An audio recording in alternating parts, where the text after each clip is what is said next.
نعوذ بالله من الشيطان الرجيم بسم الله الرحمن الرحيم السلام عليكم ورحمة الله وبركاته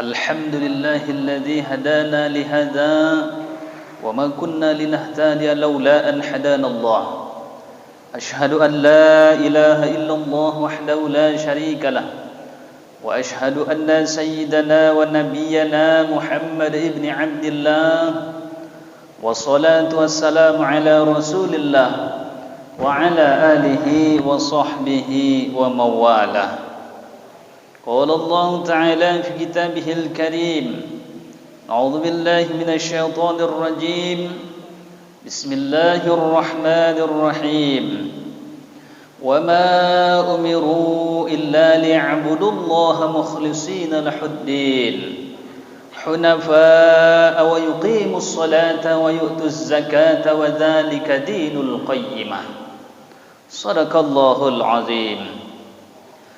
Yang saya hormati pengurus masjid beserta jajarannya, saya hormati tokoh masyarakat, alim ulama, cerdik pandai, dan yang saya hormati bapak-bapak, ibu-ibu, hadirin hadirat jamaah salat maghrib yang dirahmati Allah Subhanahu wa taala. Mudah-mudahan kita semuanya yang hadir ini senantiasa memperoleh rahmat, keberkahan dari Allah Subhanahu wa taala. Langkah yang pertama, puji syukur alhamdulillah kita persembahkan kepada Allah Subhanahu wa taala, di mana nikmat Allah tercurah terus kepada kita dari mulai kita lahir sampai sekarang. Kita masih hidup dan alhamdulillah masih bisa beribadah. Alhamdulillah kita ucapkan janji Allah, la in syakartum la azidannakum wala in kafartum in azabi lasyadid. Bersyukur alhamdulillah, janji Allah akan ditambah. Maka Bapak Ibu, kalau kita ingin mendapatkan tambahan nikmat, maka perbanyak syukur. Alhamdulillah, alhamdulillah, alhamdulillah, sehingga menjadi zikir sebanyak-banyaknya kita ucapkan. Itu nikmat Allah akan selalu kita peroleh. Karena janji Allah, Allah tu la tuhliful mi'ad. Allah itu tidak akan pernah mengingkari janjinya. Kalau sudah Allah kalamkan dalam Al-Quran, Allah itu sudah mengatakan innallaha la yuhibbu, innallaha la tukhliful mi'ad. Sesungguhnya Allah tidak akan pernah menyalahi janji. Yang menyalahi janji ku awak, Pak. Suku awak menyalahi janji. Betul, Pak? Janji, ya kan, sebelum naik manis janjinya, mantap, lama awak dengar. Tapi lah tiba terduduk lupa janji. Itu manusia, Pak. Tapi kalau Allah tidak, janji Allah pasti akan ditepati. Itu tadi yang pertama. Yang kedua, salawat beriring salam kita hadiahkan buat junjungan alam pada baginda Rasulullah sallallahu alaihi wasallam dengan mengucapkan Allahumma shalli ala sayyidina Muhammadin wa alihi wa sahbihi wa sallim. Perbanyak ucapan salawat, maka itu merupakan syafaat yang akan kita terima kelak di hari kiamat. Jadi kita harapkan di syafaat dari Rasulullah, sehingga menjadi zikirlah ucapan salawat tersebut. Maka itulah yang akan memberatkan timbangan amal bagi kita. Jadi Bapak Ibu, kalau merasa amal kita sedikit, perbanyak salawat. Timbangan akan berat dikarenakan salawat. Ini janji Rasulullah. Begitu juga dengan Rasulullah. Rasulullah itu perkataan tak pernah dusta. Maka disebut sifat Nabi itu siddiq, benar, amanah, tabligh, fatonah. Jadi kalau perkataan kita, itu bisa tidak jelas. Tapi kalau Rasulullah itu perkataannya jujur, kemudian janji apa yang disampaikan oleh Rasulullah. Man shalla salatan sallallahu alaihi wa asyra. Siapa salawat kepadaku, kata Nabi, sekali, Allah akan balas kepadanya 10 kali selawat. Keberkahan dan rahmat 10 kali. Ditambah lagi nanti hari kiamat, syafaat Rasulullah akan diperoleh oleh orang-orang yang berbanyak selawat. Maka perbanyaklah selawat dengan ucapan Allahumma sholli ala sayyidina Muhammad wa ala ali sayyidina Muhammad, atau Allahumma sholli ala Muhammad wa ala ali Muhammad, atau Allahumma sholli ala sayyidina Muhammadin wa alihi wa sahbihi wa sallim. Itu lengkap selawat dan salam.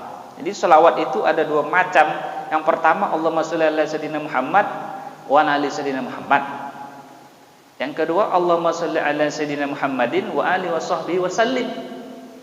Jadi selawat kepada Nabi, kepada keluarga Nabi, kepada sahabat sahabiah Nabi, itu lengkap tuh. Kita pilih aja, yang penting selawat. Bapak Ibu jemaah yang dimuliakan Allah Subhanahu wa taala, maka ketika kita ingin memperberat timbangan amal, perbanyak ucapan selawat. Ucapan menjadi zikir.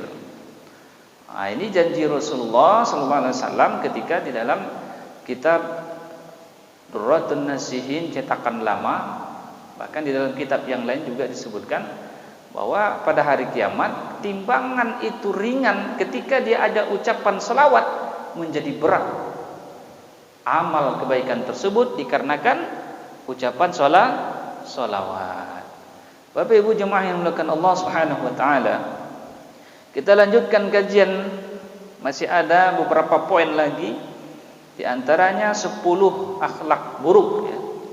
10 induk akhlak buruk yang dituangkan dalam kitab Khuluqul Muslim oleh Al-Imam Abu Hamid Al-Ghazali. Jadi 10 induk akhlak buruk, kemudian 10 induk akhlak baik. Sekarang giliran yang baiknya. Kemarin sudah kita sampaikan yang pertama akhlak baik. Yang pertama adalah taubat.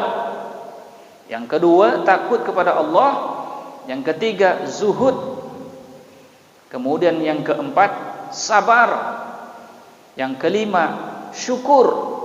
Sekarang kita lanjutkan yang keenam. Yang keenam adalah ikhlas. Akhlak ikhlas ini sangat penting dalam kehidupan kita sehari-hari Bapak Ibu. Mengapa penting? Karena ikhlas ini yang menentukan ibadah kita itu diterima atau tidaknya. Salat, puasa, zakat, sedekah, apapun yang kita lakukan tanpa ada ikhlas ini, nol nilai ibadah kita. Makanya penting ikhlas ini. Ikhlas itu kata cendekiawan, ketika kita membuang kotoran itu tanpa kita mengharapkan lagi untuk kita ambil kembali, sehingga tak pernah diungkapkan lagi oleh kita. Tak ada menceritakan hal-hal tersebut. Ketika sudah ia lakukan, dia tidak akan pernah mengungkapkannya, sehingga dia tidak mau kalau diungkapkan. Artinya ketika kita memberi sesuatu, kita tuh tidak mengharapkan pamrih. Ini kalau kepada sesama manusia. Kalau kepada Allah, bagaimana ikhlas kepada Allah? Di dalam Al-Quran Allah sebutkan, A'udzubillahi minasyaitonir rajim. Wa ma umiru illa liya'budullaha mukhlishina lahuddin hunafa'a wa yuqimus salata wa yu'tuz zakata wa dzalika dinul qayyimah. Wa ma umiru, tidaklah kami perintahkan kepada kalian illa liya'budullah, melainkan kalian untuk beribadah kepada Allah mukhlishina lahuddin, dengan ikhlas dalam menjalankan agama syariat itu. Hunafa wa yuqimus salata wa yu'tuz zakata wa dzalika dinul qayyimah, yaitu mereka diperintahkan salat kemudian zakat, wa dzalika dinul qayyimah, itulah agama yang benar, itulah agama yang lurus, itulah agama yang dari Allah Subhanahu wa taala. Jadi wa ma umiru itu tidaklah aku perintahkan kepada kalian, melainkan kalian itu beribadah dengan ikhlas dalam menjalankan agama. Jadi dalam menjalankan agama ini sangat banyak. Salat perintah agama, perintah Allah. Puasa, zakat, sedekah perintah Allah. Menolong orang lain perintah Allah. Dan hal-hal yang baik perintah Allah. Amar ma'ruf nahi munkar perintah Allah. Syariat ini sangat lengkap sekali, sehingga di situ semua ada perintah dari Allah Subhanahu wa taala, baik perintah yang keras dihukumkan dengan wajib, perintah yang lembut dihukumkan dengan sunnah. Ikhlas ketika kita sholat umpamanya. Sholat itu bukan karena kita segan dengan orang, bukan karena kita segan dengan tetangga, dengan mertua, dengan sahabat, dengan yang lain-lainnya, tidak. Tapi sholat itu memang kita melaksanakannya memang karena Allah, semata-mata ikhlas hanya karena Allah, bukan karena dipuji ataupun yang lainnya. Sama dengan kita bersedekah. Bersedekah juga demikian, ikhlas karena Allah. Andai kata solat kita tanpa niat ikhlas karena Allah, maka solat kita itu otomatis ditolak, Pak. Nol hasilnya, Pak. Hasilnya tidak akan ada. Kenapa? Ketika kita niatnya sudah salah, bukan mengharapkan ikhlas karena Allah, tetapi mengharapkan ada pujian dan sanjungan dari orang lain, maka bukan hanya tidak dapat pahala, justru mendapat dosa. Udah capek awak beribadah kok, tetunggang segala macam, sujud, berdiri, ruku, tetapi kita tidak ikhlas, niatnya hanya ingin dipuji orang lain, maka Rasulullah katakan, yang aku takuti pada umatku nanti yaitu mereka melakukan syirik asghar. Apa syirik asghar? Yaitu riya. Kalaulah dia tidak ikhlas kemudian dia niatnya riya, maka otomatis menjadi syirik asghar. Wah, sangat-sangat dituntun kita nih, Pak. Hati dituntun, amal ibadah dituntun oleh Allah, sehingga keikhlasan itu sangat penting. Riya itu syirik asghar, syirik kecil. Kalau syirik kecil berarti kita akan dilemparkan ke dalam neraka. Wah, ini orang sholat ini bahaya juga nih kalau tak ikhlas nih, Pak. Ikhlas karena Allah Subhanahu wa taala ini sangat penting sekali. Bahkan segala aspek perbuatan kita mesti harus didasari dengan ikhlas. Karena sangat penting. Tanpa ikhlas ini ditolaklah amal kita, bahkan bisa menjadi dosa. Bapak Ibu jemaah yang dimuliakan Allah Subhanahu wa taala, kalau ciri-ciri orang ikhlas itu ketika ia bersedekah, diumumkan tak diumumkan, dia santai aja. Yang penting niat sedekah udah sampai pahalanya kepada Allah. Perkara ada masalahnya bagi orang yang menerima duit itu sudah urusan dia. Diumumkan tak diumumkan di masjid, dia udah dapat pahala. Jadi kapan semenjak dia dicatat menjadi orang yang bersedekah itu? Semenjak dia keluarkan sedekah, udah langsung jadi pahala. Terserah itu orang yang megang bagaimana, itu nggak jadi urusan dia. Ini dia sistem pembalasan Allah itu langsung cepat. Ketika langsung diberikan, itu langsung Allah balas. Menjadi catatan berapa amal kebaikan? Satu kebaikan, man ja'a bil hasanati falahu asyru amsalihha. Siapa membuat satu kebaikan, berbuat satu kebaikan, maka Allah lipat gandakan 10 kali lipat amalnya. Itu surat Al-An'am ayat 160.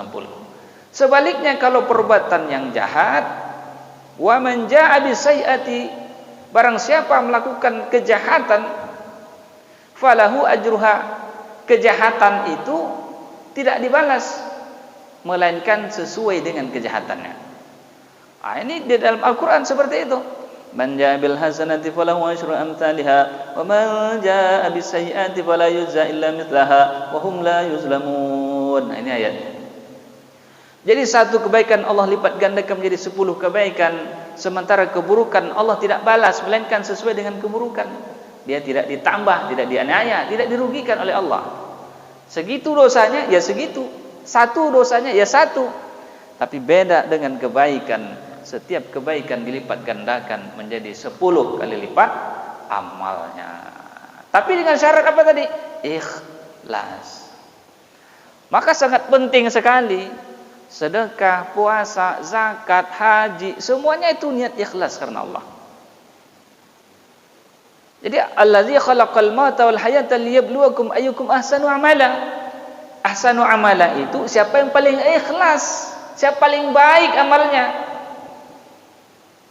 Yang paling ikhlas, yang paling baik bukan perkara nilai banyaknya sedekah.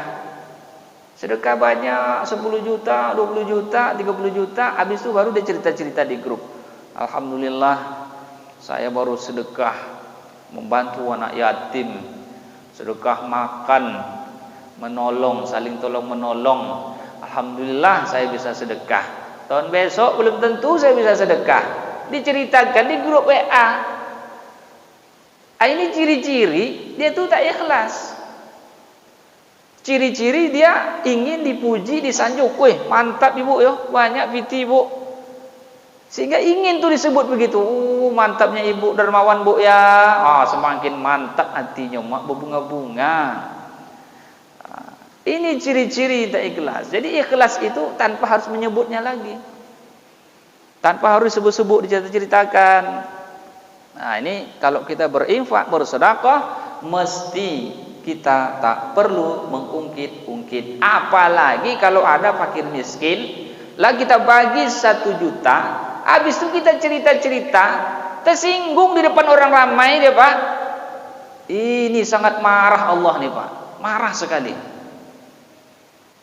Jangan kalian tuh memberi sesuatu lalu kalian mencerita-ceritakannya sehingga tersinggung. Maka disebutkan dalam Al-Quran, orang yang bersedekah dalam keadaan sempit maupun lapang, dia itu menyembunyikan tangan kanan apa tangan kiri Pak? Artinya sedekah itu disembunyikannya.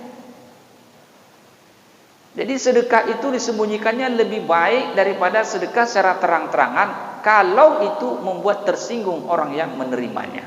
Ini tanda tak ikhlas. Dan sedekah dia cerita-cerita, orang yang nerima ini malu Pak, segan Pak. Ini sangat dilarang oleh Allah Subhanahu wa taala. Dilarang oleh Allah Subhanahu wa taala. Maka kalau bersedekah, berinfak dan ibadah apapun mesti kita niatkan karena Allah Subhanahu wa taala. Kalau niat kita ikhlas karena Allah, itu bahkan pahalanya itu nilainya sangat besar. Itu kan hitungan matematika Allah. 10 1 kali menjadi 10. 10 menjadi 700. Itu kan supaya enak orang menghitungnya. Tetapi di ayat sambungan tersebut Allah membalasnya lebih dari itu karena Allah Maha Kuasa. Tergantung keikhlasan kita. Lebih dari itu balasannya. Ini dituangkan di dalam surah Al-Baqarah berkaitan dengan orang-orang yang berinfak atau bersedekah. Satu kebaikan dilipat menjadi 700. Kemudian Allah sebutkan bahkan Allah lebih daripada itu untuk membalas kepada orang-orang yang dikehendaki oleh Allah Subhanahu wa taala. Jadi ikhlas sangat penting sekali Pak. Jangan sampai kita beribadah, karena saya ini orang pejabat, segan lihat bawahan. Jangan.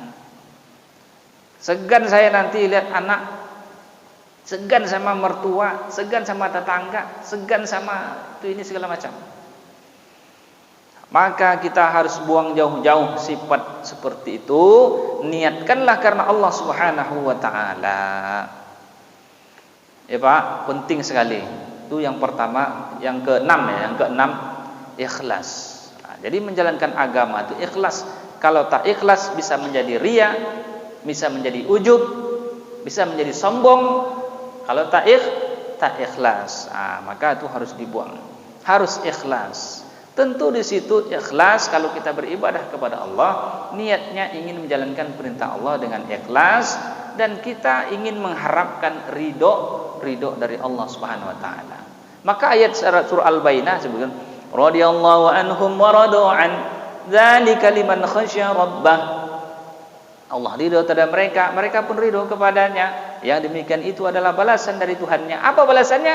Innalladzina amanu wa 'amilus solihati. Sesungguhnya orang-orang beriman dan beramal soleh. Orang beriman beramal soleh, ulaika hum khairul bariyah, tempat mereka adalah surga. Surga. Jadi surga itu jannatun tajri min tahtihal anhar. Surga itu ada sungai mengalir di bawahnya, mengalir, kita minum airnya. Dan sekali minum itu tak haus, lebih manis dari madu, dari putih daripada susu. Itu sungai di surga, Pak. Beda sungai di sini. Bercampur kotoran, sungai surga tidak. Di surga kita tidak akan ada kotoran, tidak ada orang yang BAB, tidak ada yang BAB, BAC, tidak ada. Yang ada itu kenikmatan seluruhnya. Itu surga, Pak, di dunia lain. Jadi orang beriman beramal soleh itu ditempatkan dalam surga. Surga itu mengalir di bawahnya sungai-sungai dan mereka ridho terhadap balasan Allah. Nah, jadi tujuan ibadah kita tadi ikhlas, mengharapkan ridho Allah, sehingga di akhirat pun kita ridho dengan balasan Allah, Allah pun ridho kepada kita. Itu pentingnya kita ikhlas. Kemudian yang ketujuh yaitu tawakal. Nah, ini pembahasannya ini banyak pula nih, tawakal. Wa may yattaqillaha yaj'al lahu makhraja wa yarzuqhu min haitsu la yahtasib wa may yatawakkal 'ala Allahi fa huwa hasbuh innallaha balighu amri qad ja'ala Allahu likulli syai'in qadara. Ini ayat berkaitan dengan tawakal. Apa pengertian tawakal? Tawakal itu berserah diri kepada Allah. Itu tawakal. Bersandar diri kepada Allah. Kalau kita bersandar kepada tiang ini kalau roboh. Kalau kita bertawakal kepada Allah, dia kekal. Nah, jadi bersandar diri, bertawakal, berserah diri kepada Allah, itu yang disebut tawakal. Jadi ketika kita hidup di dunia ini, Pak, ini penting sekali tawakal itu. Penting, apalagi ini musim corona nih. Penting sekali tawakal. Jadi tawakal itu adalah ikhtiar.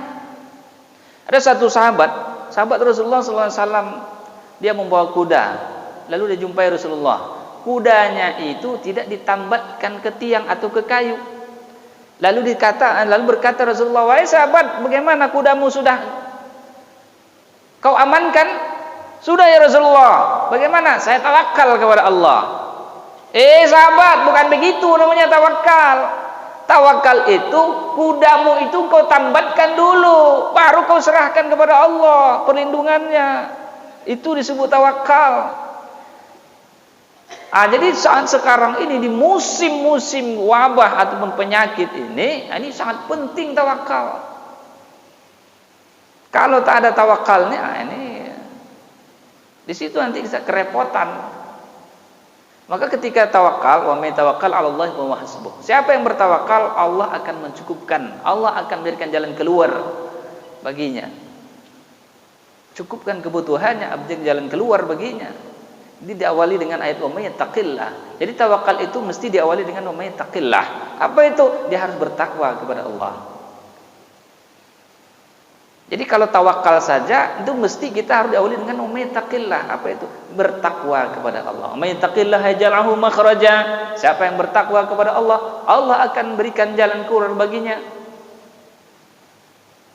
Wa yarzuqhu min haitsu la yahtasib. Allah akan berikan rezeki kepadanya dari arah yang tidak disangka-sangka.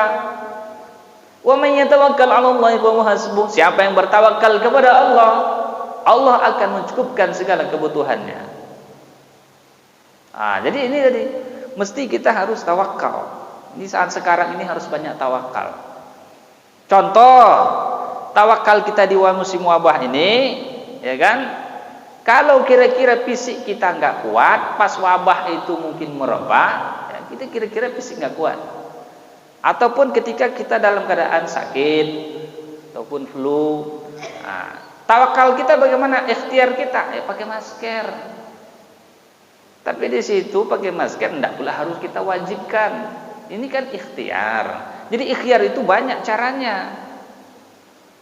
Enggak apa-apa, orang pakai masker silakan, apalagi udah tua-tua rentang. Tapi kalau kayak saya ini insya Allah aman tuh, fisik saya kuat. Ya kan? Kalau kena batuk flu demam biasa, saya minum paratusin sama antibiotik selesai. 1 hari 2 hari sembuh. Jadi tawakal kita, cuci tangan, pakai masker, ya kan? Boleh, bagus itu tawakal. Lalu kalau fisiknya kita kuat dan kita tahu ini wabah bukan wabah alamiah. Wabah ini kan wabah yang bertahun-tahun tak habis-habis. Kalau masa Rasulullah itu hanya beberapa bulan selesai. Ini sampai berapa tahun ini? Udah 2 tahunan kurang lebih. Tidak selesai-selesai. Berarti ada dipertanyakan nih, wabahnya wabah apa namanya ini? Ini sengaja dibuat wabah atau memang wabah alami? Ini jadi pertanyaan kita. Di masa Rasulullah bukan tak pernah terjadi wabah. Wabah taun kena pagi sore mati. Di masa Umar lagi kena pagi sore mati. Sekali kena wabah tuh 25.000 orang lebih mati. Itu sekali kena rap di negeri itu habis. Tidak lama. Lalu mereka meninggalkan sholat? Tidak. Lalu mereka kuburkan? Kuburkan. Lalu mereka sholatkan? Disolatkan oleh orang tempatan. Bukan dibiarkan gitu saja sampai busuk atau dimasukkan ke dalam tanah tanpa disolatkan. Tidak. Itu semua disolatkan, bahkan dimandikan, disolatkan. Itu di masa Umar itu ribuan mati, Pak. Lebih dari 25.000 orang. Itu tidak lama, tidak sampai tahunan. Maka perintah Rasulullah, jangan kalian masuk ke negeri tempat wabah. Larangan Rasulullah, orang yang sudah dalam negeri wabah itu jangan keluar. Tujuannya apa? Supaya tidak merebak. Kalau sekarang sudah ke pelosok dunia, ujung kiri kanan sampai ke hutan pun kena. Kenapa? Berarti udara. Dari udara dia menghirup, dihirup, kemudian jadilah menjadi suatu penyakit. Penyakitnya menular. Bagaimana kita menghalangi? Kita tak mungkin tutup kayak astronot setiap hari, Pak. Mati kepanasan. Betul, Pak? Mati kepanasan. Maka ikhtiar kita dalam hal ini, karena kita tidak bisa lagi dengan ikhtiar tersebut, maka kita harus bisa menyikapi, yaitu persiapan obat-obatan. Penting obat-obatan. Kenapa? Wa anzalallahu lahu dawa'un wa anzalalahu sifaa. Allah tidak menurunkan suatu penyakit nih di muka bumi Allah ini, melainkan Allah turunkan obatnya. Hadis riwayat Bukhari. Ini kan orang kita fisik kena, karena menurut dokter kan penyakit ini kan tidak langsung mati loh, sampai setengah bulan. Itu coronavirus COVID-19. Jadi setengah bulan itu kan lama jangkanya. Disitulah kita proses pengobatan, berobat, minum obat. Imam Syafi'i menegaskan tawakal itu kita minum obat kalau ada penyakit-penyakit. Kalaupun penyakit yang tidak bisa diobat, dioperasi atau bagaimana caranya untuk membuang penyakit. Itu yang disebut dengan tawakal. Setelah kita berupaya minum obat, ataupun yang kita fisiknya enggak kuat pakai masker, ya kan? Setelah itu baru kita berlindung kepada Allah, serahkan kepada Allah Subhanahu wa taala untuk mohon perlindungan. Itu Pak yang disebut dengan tawakal itu. Maka kita sekarang di ranah penyakit ini kita tak tahu sampai kapan nih, mesti kita harus tawakal. Orang Islam itu sudah diajarkan tawakal. Kena sakit cepat minum obat. Enggak tahu obatnya, tanya sama orang apoteker. Banyak di apotek obat. Mana obat yang bagus? Ada lagi berkelas-kelas obat tuh. Obat biasa sembuh sebentar, habis itu penyakit kambuh lagi. Obat standar sembuh sebentar, enggak lama kambuh lagi. Obat yang paten, enggak lama langsung sembuh total. Campur dengan antibiotik dan lain sebagainya. Ini pengalaman saya, Bapak Ibu. Kenapa saya sampaikan begitu? Jadi selama 2 tahun ini saya memang begini aja. Bapak Ibu bisa lihat sendiri. Saya tidak pernah pakai masker di masjid ini. Tujuannya apa? Saya ingin gimana ya? Saya ingin mengalami gimana sih corona itu sebenarnya? Karena firasat saya ini bukan corona yang alami. Artinya wabah seperti masa Rasulullah alami. Firasat saya mengatakan ini wabah yang bukan alami. Ya, bisa jadi bagaimana prosesnya tidak tahulah. Wallahu alam. Apakah ini orang pembisnis? Wallahu alam. Jualan vaksin segala macam, ya. Jualan vaksin kan orang-orang tuh beli-beli kan, sengaja penyakit disebarkan, lalu kita beli obat-obatnya. Wallahu alam. Bisa jadi kan, tapi hanya Allah yang tahu. Nyatanya wabahnya tidak sama kayak masa Rasulullah di masa Umar, tidak sama. Maka disinilah, karena kita tak tahu sampai kapan ujung-ujung selesainya ini, maka ikhtiar tawakal di sini harus kita terapkan. Islam harus tahu menyikapi hal ini. Maka Islam itu ajarannya sempurna. Islam itu luar biasa. Diajarkan tawakal, serah diri kepada Allah, sudah berupaya, ya kan? Kemudian minum obat, kemudian berdoa, berlindung kepada Allah. Kita kunut nazilah kita dulu, lama kita kunut nazilah. 5 waktu kita kunut nazilah. Artinya apa? Ini bertawakal kepada Allah Subhanahu wa taala. Maka ketika kita tawakal, Allah berikan jalan keluar baginya. Bapak Ibu jemaah yang dimuliakan Allah Subhanahu wa taala, maka dalam hal ini ketika proses kehidupan ini, kemudian ketika proses penyakit ini terus, bahkan ada virus baru dan kita tak tahu selesainya sampai kapan, maka dalam hal ini kita, ya Allah ya Rabbi, banyak berdoa ajalah. Ya Bu, ya Pak, ini gambaran nih, Ramadan besok alamat lagi proses penutupan, proses peniadaan sholat jamaah. Ya Allah ya Rabbi, sampai kapan? Awak gini-gini aja dari dulu aman. Kalau kena penyakit itu kena, saya akui berkali-kali saya kena. Jadi seperti itu, berkali-kali kena Pak, sampai istri, anak yang kecil, yang bayi kena. Tapi itu semuanya tidak ada rasa takut pun saya. Kenapa? Karena sudah diajarkan tawakal tadi. Islam sudah mengajarkan. Tidak ada sedikit pun, kamu nggak takut anak bayi mati? Enggak. Itu zona hitam, zona apa namanya? Tak hitam pekat, tak hitam ringan, tak. Pokoknya saya biasa seperti ini. Tidak ada perubahan dari dulu sampai sekarang. Kalau kena sakit, cepat minum obat. Tidak ada obat yang apa, cari obat yang bagus. Itulah tawakal. Setelah minum obat, berdoa kepada Allah. Sandarkan kepada Allah. Allah yang memberikan kesembuhan. Begitu Pak. Jadi kalau kita tak tahu tawakal di ikhtiarnya, wah, berabe kita nih. Nggak tahu, bawa ke dokter. Dokter bisnis pula kan. Entah COVID buat COVID kan. Karena banyak kasus yang tertangkap seperti itu. Tujuannya apa? Mencari duit, bisnis. Ini dia. Bahkan digratiskan. Mau nggak gratis? Kamu tanda tangan nih. Ini banyak kasus yang ditumpai, bahkan didobrak sama orang-orang tuh. Jadi bukan saya cerita yang mengada-ngada, tidak. Ini pembisnis orang tuh sengaja, kesempatan dalam kesempitan. Bapak Ibu jemaah yang dimuliakan Allah Subhanahu wa taala, ini tadi yang ke-7, tawakal. Yang ke-8, cinta kepada Allah Subhanahu wa taala. Qul in kuntum tuhibbunallaha fattabi'uni yuhibbukumullah.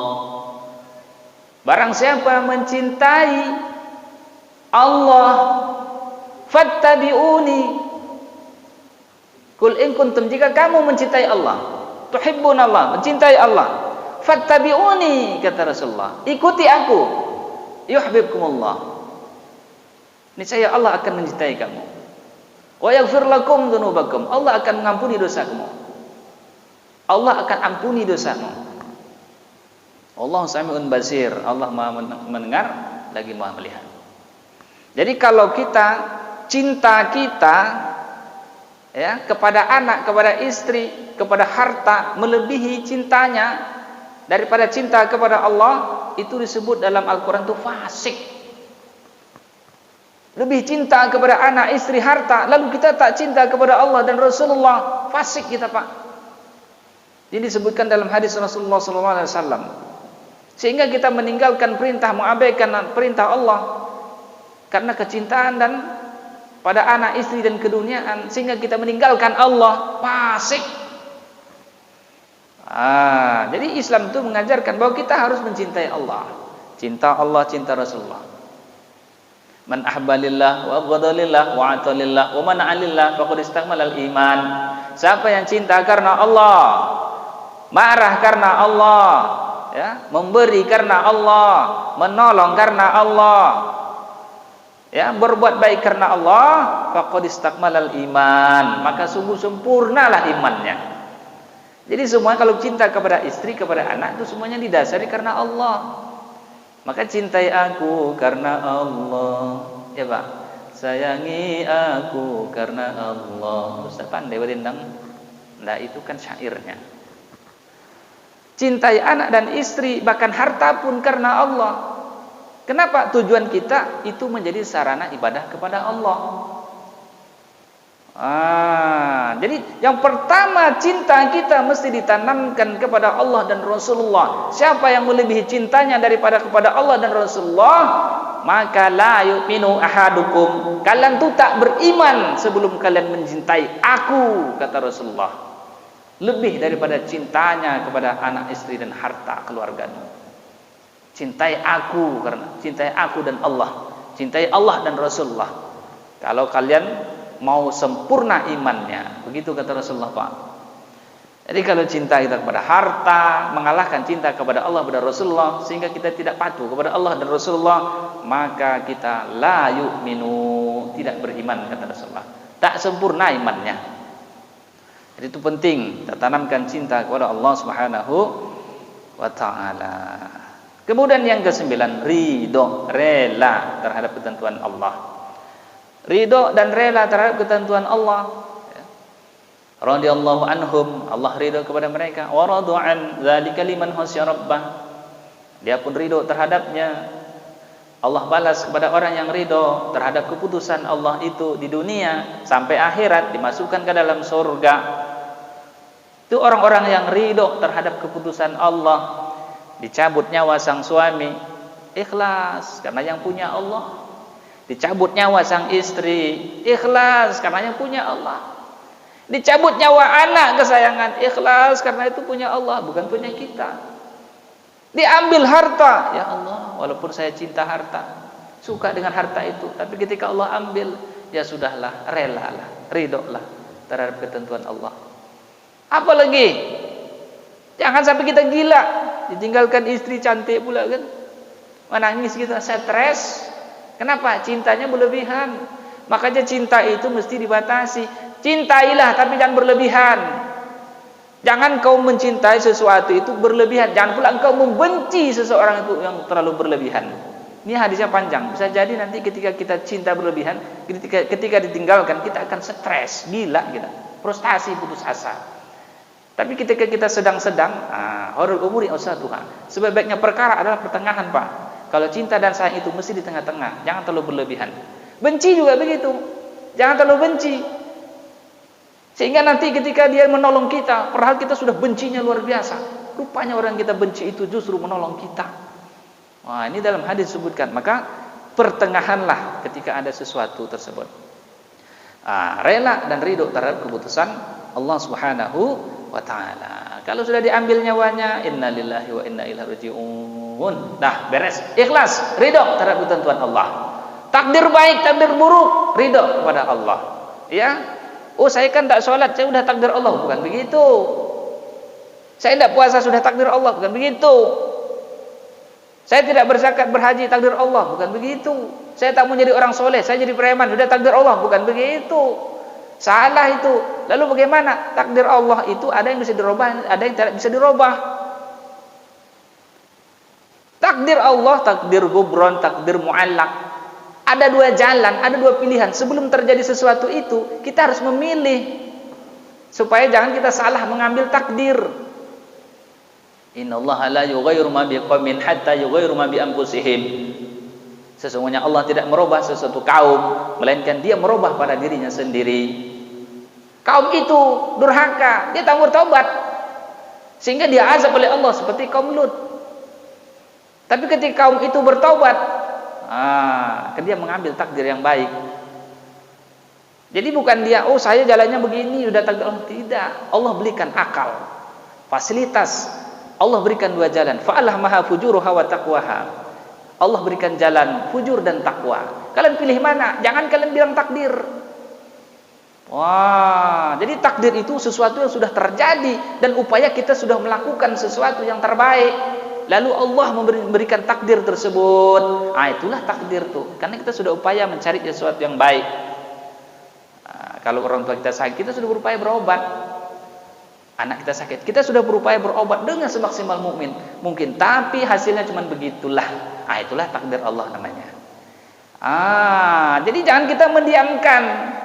Saya ini tak menikah. Takdir Allah. Bukan begitu. Cari. Bagaimana carinya? Banyak caranya. Sehingga sampai Khadijah melamar seorang nabi, perempuan melamar karena dia apa? Ingin merubah takdir. Kalau enggak, bagaimana Khadijah mau melamar Rasulullah? Ini contoh kita ketika memilih satu takdir itu. Ada sebelum terjadi itu takdir yang bisa dirubah. Ada yang sudah tak bisa dirubah. Lahir kita laki-laki, saya dirubah, kecuali kita operasi perempuan. Itu namanya takdir yang tak bisa dirubah tuh. Jadi seperti itu Bapak Ibu. Cerita takdir itu begitu dia. Kita harus ada dua jalan, itu harus kita pilih, harus memilih. Kita gunakan akal supaya jangan salah memilih takdir. Sehingga kalau sudah terjadi, maka itulah keridaan terhadap keputusan Allah. Maka kita harus beriman kepada takdir baik dan takdir buruk. Tapi takdir itu ada yang bisa dirubah, ada yang tidak bisa dirubah. Bapak Ibu jemaah yang dimuliakan Allah Subhanahu wa taala, inilah kajian kita berkaitan dengan 10 amal akhlak baik ya, 10 akhlak buruk. Jadi yang ke-6 tadi kalau saya ulangi yaitu adalah ikhlas ya. Kemudian tawakal. Yang ke-7, ke-8 cinta kepada Allah. Yang ke-9 ridho ya terhadap ketentuan Allah. Yang ke-10 insyaallah minggu ataupun Jumat depan kita sambung, yaitu berkaitan selalu ingat pada kematian. Insyaallah wallahu muwaffiq ila thoriq. Usikum Allah subhanakallahumma bihamdik asyhadu an la ilaha illa anta astaghfiruka wa atubu ilaik. Yang benar datang dari Allah, yang salah dari saya pribadi. Saya mohon ampun kepada Allah, mohon maaf kepada kita semua. Billahi taufiq wal hidayah wa ridha wal inayah. Wassalamu alaikum warahmatullahi wabarakatuh.